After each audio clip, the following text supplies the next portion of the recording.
Alors, s'il vous plaît, je vais juste statuer un point très intéressant. Alors, ici, lorsqu'on a un seul système, la communication entre l'ensemble des modules, c'est une communication classique.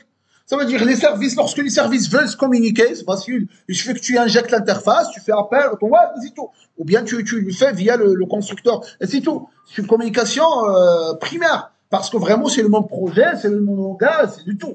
Okay. Par contre, ici, non. Lorsque vous voulez faire la communication entre microservice 1 et microservice 2, alors là, c'est un petit peu différent. Ça, c'est une communication distribuée. Ça veut dire que les deux applications, éventuellement, existent dans le même serveur ou dans un autre serveur, écrit avec le même langage de programmation ou bien avec d'autres langages de programmation. Mais bien évidemment, ce problème a été déjà résolu par le standard et l'implémentation web service. C'est déjà fixé. Web service, c'est quoi? C'est faire la communication entre deux systèmes d'informatique, que ce soit distribué ou non, que ce soit sur le même serveur, oui ou non, que ce soit hétérogène, avec le même langage de programmation, la même version ou non. Donc, le web service, il a déjà fait appel, il a déjà résolu ce problème. Mais le sujet sur lequel je vais statuer est le suivant. Les communications entre microservices, il y en a deux. OK? Alors,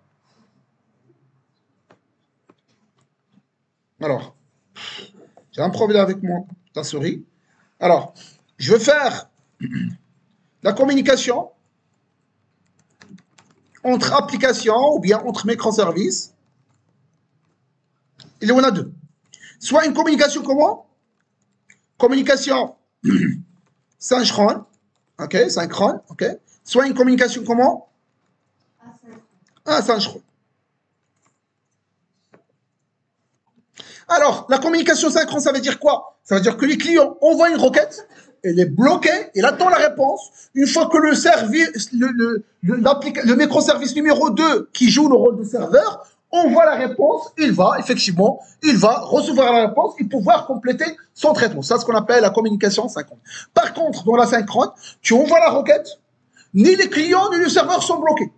Une fois que le serveur est là, il va faire un pool de messages envoyés par le client et il va faire son traitement. Okay. Donc ça, c'est un appel non bloquant asynchrone. Donc, pour la communication asynchrone, c'est quoi? Le client envoie une requête. Ça, c'est un. Et il est bloqué en attendant quoi? La réponse du serveur. C'est ça, la communication synchrone. Okay? Ça veut dire quoi? Ça veut dire on a deux applications ou bien deux microservices. Elles sont là. Ça, c'est le premier microservice qui veut faire communiquer avec le deuxième microservice via le standard et l'implémentation web service. Mais une fois que le microservice 1 envoie la requête, il est bloqué, il est en train d'attendre. Lorsque la réponse, elle est là, il pourra continuer son traitement. Okay? Donc, c'est ça ce qu'on appelle la communication synchrone. Alors, pour la communication synchrone, on pourra aussi distinguer deux styles de programmation. Alors, le premier style de programmation, c'est le style déclaratif et l'autre, c'est le programmatif.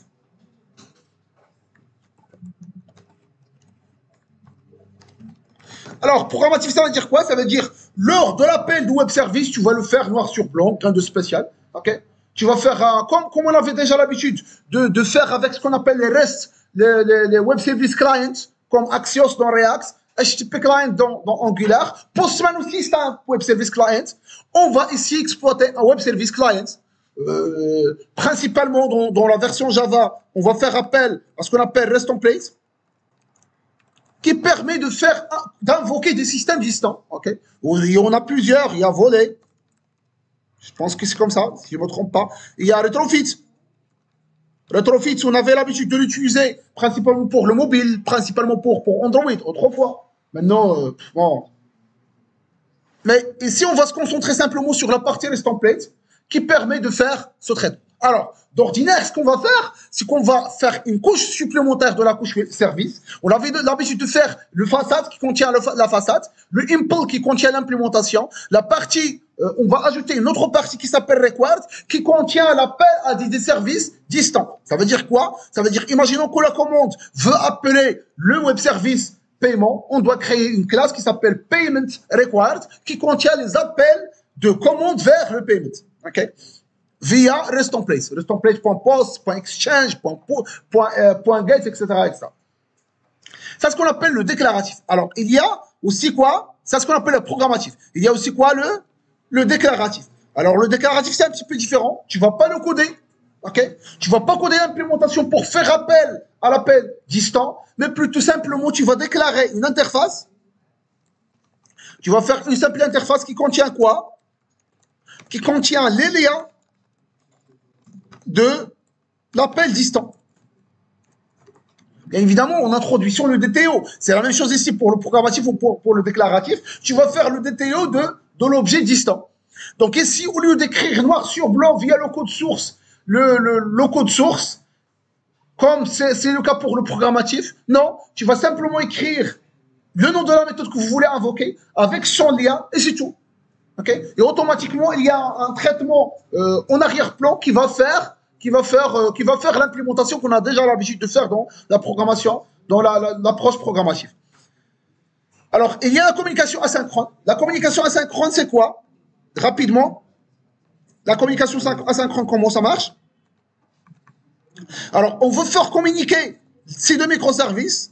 Je ne vais pas faire un lien direct, mais plutôt je vais envoyer le data dans un queue. Donc, le premier microservice va envoyer le data dans le queue. OK? Kafka, RabbitMQ. Le deuxième va faire un pull. OK? Alors imaginons l'exemple qu'on a déjà évoqué dans le cours, c'est lorsque je veux sauvegarder un paiement. Alors, et là, sauvegarder le paiement, ça c'est le microservice de paiement, ça c'est le P, et ça c'est le microservice de commande, et ça c'est le C. Lorsque je sauvegarde le paiement, je vais l'insérer avec un état de pending, ok? Je vais envoyer la commande, je vais envoyer quoi? Je vais sauvegarder et je vais envoyer mon paiement dans le queue. Alors, le deuxième microservice, il va faire un pull de ce paiement, il va mettre à jour la commande, mettre à jour exactement le total payé de la commande. Une fois que ça marche, ça veut dire que tout ça marche bien, il a trouvé la référence de la commande, il a mis à jour la commande en question, il va envoyer le data vers un autre queue. C'est le queue out, c'est le queue de la réponse, en disant au microservice de paiement, microservice de paiement, je viens de mettre à jour les données de commande, je viens de mettre à jour, j'ai trouvé la commande, j'ai mis à jour le total payé de la commande, maintenant, voilà, tu peux changer le pending de la commande de paiement, parce que dans un premier temps, on l'avait sauvegardé avec pending, parce que je ne sais pas, est-ce que vraiment la commande, elle a confirmé ou non. Une fois qu'il confirme, il va envoyer la confirmation dans la queue. Le paiement maintenant, c'est le paiement qui va faire un pull. Okay? Une fois qu'il avait fait un pull, le paiement va mettre à jour l'état de paiement au lieu de pending. Il va mettre quoi? Il va mettre que c'est confirmé. Ça veut dire que le paiement a été confirmé avec succès. Alors, c'est ce qu'on appelle la communication asynchrone. Ça veut dire que le premier, il envoie la requête, il va faire son traitement. Une fois que le deuxième, il est prêt, il va faire un pull, il va faire le traitement. Ça veut dire que vraiment, en termes de performance, la solution, elle est très robuste. Pourquoi elle est très robuste? Parce que c'est pas nécessaire que le premier ou le deuxième soit up pour que la communication passe. Une fois qu'il est down, ça marche, mais une fois qu'il est up, il va faire un pull, il va continuer ce traitement. Donc ça, c'est par rapport à la communication asynchrone.